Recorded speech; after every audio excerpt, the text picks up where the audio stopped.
नमस्कार साथियों, मैं धनंजय। मेरे YouTube channel DK virtual campus में आप सभी का स्वागत है। इस वीडियो में आज मैं बात करने जा रहा हूँ लैंग्वेज एंड लिंग्विस्टिक्स के बारे में, भाषा और भाषा विज्ञान। जैसे ही हम विज्ञान शब्द को सुनते हैं तो विज्ञान में जो प्रचलित विषय है जैसे फिजिक्स, केमिस्ट्री, बायोलॉजी, मैथमेटिक्स, उस पर ध्यान जाता है। लेकिन विज्ञान का अर्थ मैं आपको बता रहा हूँ। विज्ञान का अर्थ होता है जो सिस्टमेटिक स्टडी हो, जो प्रॉपर स्टडी हो। विज्ञान का मतलब होता है कि ये जो डेटा बेस्ड हो, जिसको प्रूफ किया जा सके, जिसको वेरीफाई किया जा सके, जो रिजल्ट ओरिएंटेड हो, तथा जो जिसका स्टडी सिस्टमेटिक ढंग से किया जाए, प्रॉपर वे में किया जाए, रीजनिंग एंड लॉजिक बेस्ड किया जाए, और जो ओपन एंडेड स्टडी हो। अगर इन सारी क्राइटेरिया को जो विषय फुलफिल करते हैं, उस विषय को हम विज्ञान कहते हैं, उस विषय को हम साइंस कहते हैं। चाहे आप अगर समाज का अध्ययन कर रहे हैं तो वो सामाजिक विज्ञान हो जाएगा, लेकिन साइंटिफिक कहने का अर्थ यहाँ पर है कि वो सिस्टमेटिक स्टडी हो। अगर शाब्दिक अर्थ देखा जाए विज्ञान का, तो जो व्यवहारिक ज्ञान है, विशिष्ट ज्ञान है, और जो व्यवस्थित ज्ञान है। तो ठीक भाषा विज्ञान के साथ भी वही है, लिंग्विस्टिक्स के साथ, कि भाषा का अगर सिस्टमेटिक स्टडी किया जा रहा है तो वो भाषा विज्ञान है। तो एक डिफिनीशन है लिंग्विस्टिक्स का, scientific study of language. Language का अगर साइंटिफिक स्टडी किया जा रहा है तो वो लिंग्विस्टिक्स है। Language and linguistics. अब थोड़ी सी बात हम लैंग्वेज पर समझते हैं। लैंग्वेज का मतलब होता है मीडियम ऑफ इंस्ट्रक्शन। इंस्ट्रक्शन से तात्पर्य यहाँ ये है कि जो भी आप इंफॉर्मेशन आपके पास है, जो आइडियाज आपके हैं, जो फीलिंग्स है, अगर आप उसको एक्सप्रेस कर रहे हैं और जिस मीडियम में एक्सप्रेस कर रहे हैं, वो मीडियम ही भाषा कही जाती है। वो चाहे कोई भी मीडियम हो। अगर हम लाल झंडी दिखा करके ट्रेन को रोकते हैं तो भाषा वहाँ भी हो रहा है, वो सांकेतिक भाषा है। तो भाषा से तात्पर्य है कि मीडियम ऑफ एक्सप्रेशन, एक्सप्रेस करने का आप तरीका है, आपके अपने विचारों को, अपने फीलिंग्स को, अपने इमोशंस को, पैशंस को, डिजायर को जो एक्सप्रेस करते हैं जिस मीडियम में, वो होता है लैंग्वेज। अब हम बात करते हैं कि लिंग्विस्टिक्स जो है वो कैसे साइंटिफिक है।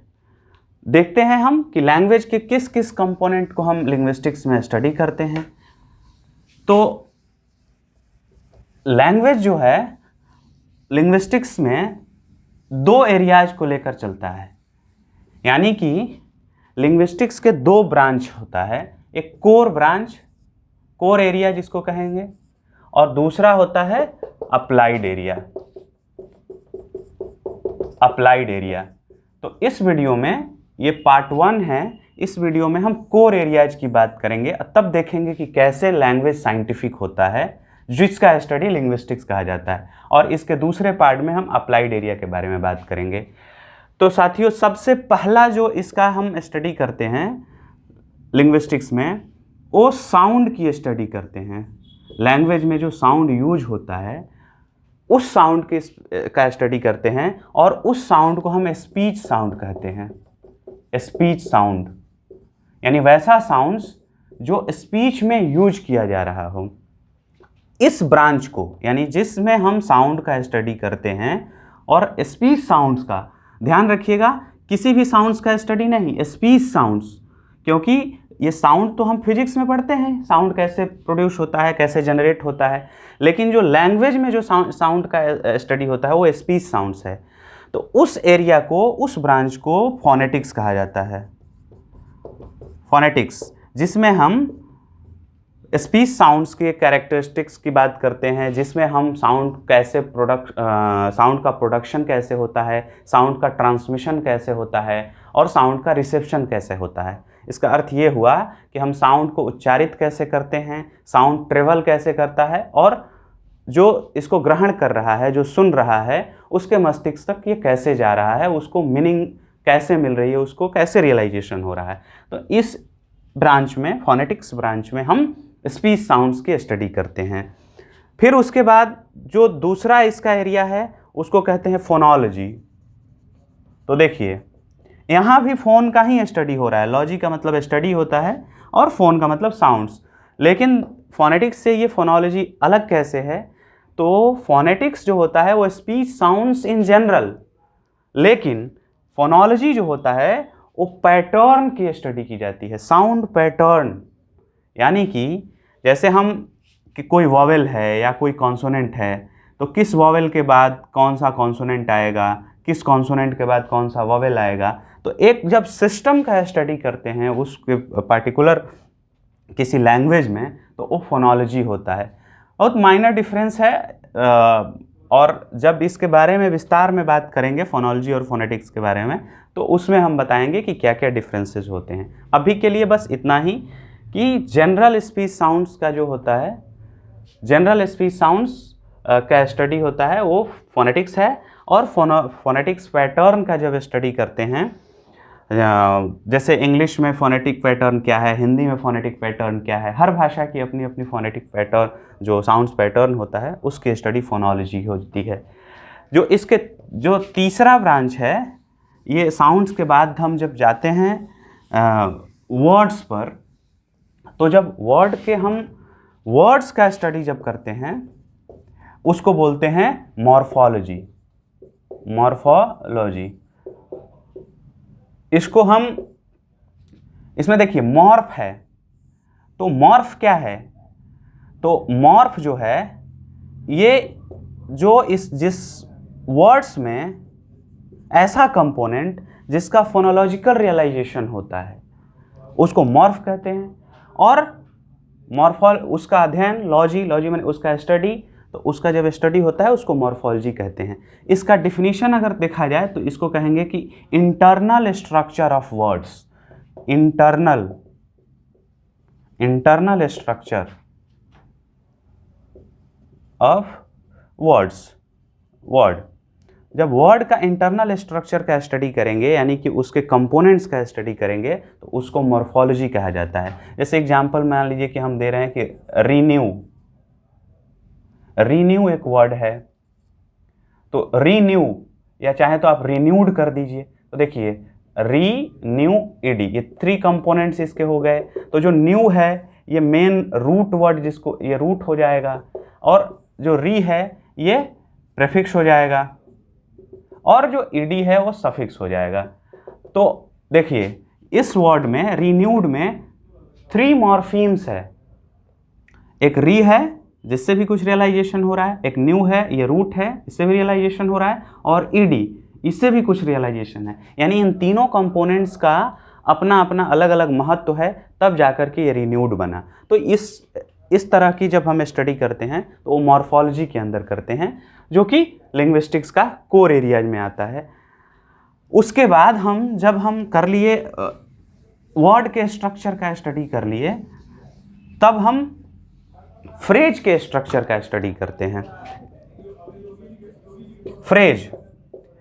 फ्रेज में और वर्ड में क्या डिफरेंस है?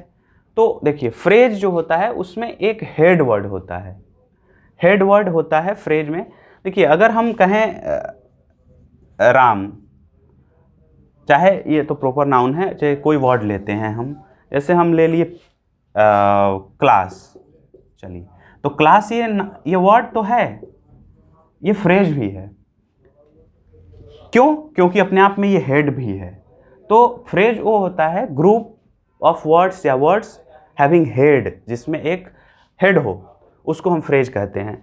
तो जो फ्रेज की जिसमें स्टडी होती है, या अगर सिंपल वे में कहें कि सेंटेंस लेवल पर जब हम सेंटेंस के स्ट्रक्चर की स्टडी करते हैं, तो वो होता है, उसको कहते हैं सिंटैक्स।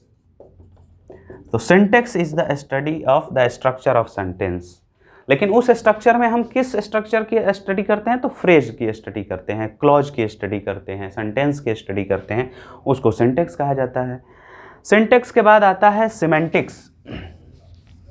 जब हम स्ट्रक्चर की बात कर लिए, तब हम उसके बाद मीनिंग की बात करते हैं, मीनिंग। तो जब लैंग्वेज में जब मीनिंग की बात होती है, उसको बोलते हैं सिमेंटिक्स। सिमेंटिक्स को मीनिंग का स्टडी कहा जाता है। तो सिमेंटिक्स का मतलब हुआ कि मीनिंग इन जनरल, लेकिन इसी मीनिंग को अगर हम किसी कंटेक्स्ट में स्टडी करें तो उसको प्रैग्मेटिक बोलते हैं, प्रैग्मेटिक्स हो जाता है वो। तो ये 6 एरियाज है, 6 ब्रांच है जो लिंग्विस्टिक्स के कोर एरियाज में आते हैं। कौन कौन? Phonetics, phonology, morphology, syntax, semantics and pragmatics.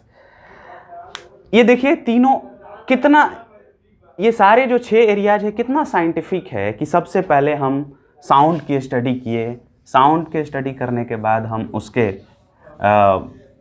वो पैटर्न का स्टडी किए, फिर उसके बाद उसी को हम वर्ड्स का स्टडी कर रहे हैं, तब जाकर स्ट्रक्चर का स्टडी कर रहे हैं, फिर उसके मीनिंग का स्टडी कर रहे हैं, और फिर उस मीनिंग को किस कंटेक्स्ट में बोला गया है उसकी स्टडी कर रहे हैं। तो ये जो साइंटिफिक वे है, ये जो प्रॉपर वे पढ़ने का ये तरीका है, इसी को कहते हैं लिंग्विस्टिक्स।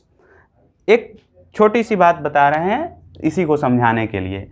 जैसे अगर एयर है, ऑक्सीजन है, कार्बन डाइऑक्साइड है, तो इससे ही हम साउंड बनाए, बिना एयर का साउंड नहीं होगा।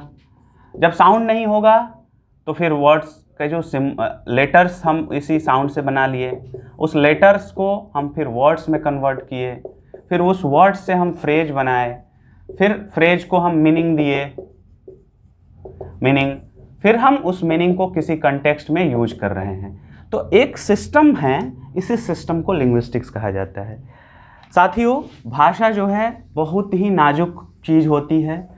आपकी भाषा आपके कैरेक्टर का निर्माण करती है। आपके कैरेक्टर्स, भाषा से आपके लोग कैरेक्टर्स के बारे में पता लगा सकते हैं। आपकी भाषा अगर अच्छी होगी तो आपको सम्मान मिलेगा, आपकी भाषा अगर खराब होगी तो आप सम्मान के पात्र नहीं होंगे। तो इसीलिए भाषा को बहुत सोच समझ करके और कंटेक्स्ट में यूज करना चाहिए। जिस भाषा का जहाँ यूज नहीं होने वाला है वहाँ पर करिएगा तो वो अनर्थ हो जाएगा। कितनी भी अच्छी भाषा हो, कितने भी अच्छे शब्द हो, कितने भी अच्छे आपके विचार हो, लेकिन अगर उसका प्रॉपर प्लेस नहीं हो तो वो अर्थ का अनर्थ हो जाता है और वो काम नहीं करता है। जैसे सामान्य अर्थ में अगर आपकी साइकिल, आपकी ट्यूब पंचर हो गया, साइकिल की ट्यूब पंचर हो गया, तो आप सीधे दुकानदार के पास जाके कहिए कि भाई मेरा साइकिल ट्यूब पंचर हो गया है, आप इसको पंचर बना दीजिए। ये काफ़ी है, वहाँ के लिए इतना ही काफ़ी है। अब अगर उसी जगह पर आप बहुत ही गूढ़ भाषा का प्रयोग करते हैं, बहुत परिष्कृत भाषा का प्रयोग करते हैं, आप उस साइकिल बनाने वाले से कहते हैं कि हे दुई चक्रवाहिनी अभियंता, मेरे दुई चक्रवाहिनी के चक्र में कांटे का अग्रभाग प्रवेश कर गया है, आप अपनी तकनीकी क्रियाओं द्वारा कोई समुचित उपाय करें जिससे वायु का ठहराव हो और मेरे आवागमन में कोई व्यवधान उत्पन्न ना हो। तो भाषा तो ये भी है, लेकिन ये भाषा जो है उस कंटेक्स्ट के लिए उतना सही नहीं है जितना आप सामान्य कह दीजिए कि भाई साहब मेरी साइकिल पंचर हो गई है, इसको बना दीजिए। तो ठीक मैं इस उदाहरण से हम ये समझाने का प्रयास कर रहे हैं कि भाषा का यूज कंटेक्स्ट में होना चाहिए, जिसका अध्ययन प्रैग्मेटिक्स कहा जाता है। और बहुत बेहतरीन भाषा, बहुत सुंदर भाषा अगर कंटेक्स्ट ठीक ना रहे तो वो खराब हो जाता है और फिर वो अनर्थ हो जाता है। जैसे श्री राम नाम सत्य है, आप इसको दाह संस्कार के लिए जब ले जाते हैं मुर्दा को तभी कहते हैं, आप इस किसी शुभ ओकेजन पर नहीं कह सकते हैं, या आप किसी ऑस्पिशियस ओकेजन पर नहीं कह सकते हैं, शादी विवाह में नहीं कह सकते हैं। इसलिए भाषा को सोच समझ के प्रयोग करना चाहिए। साथियों, ये वीडियो का फर्स्ट पार्ट है।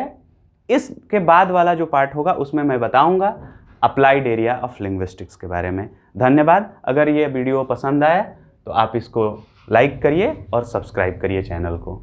जय हिंद साथियों।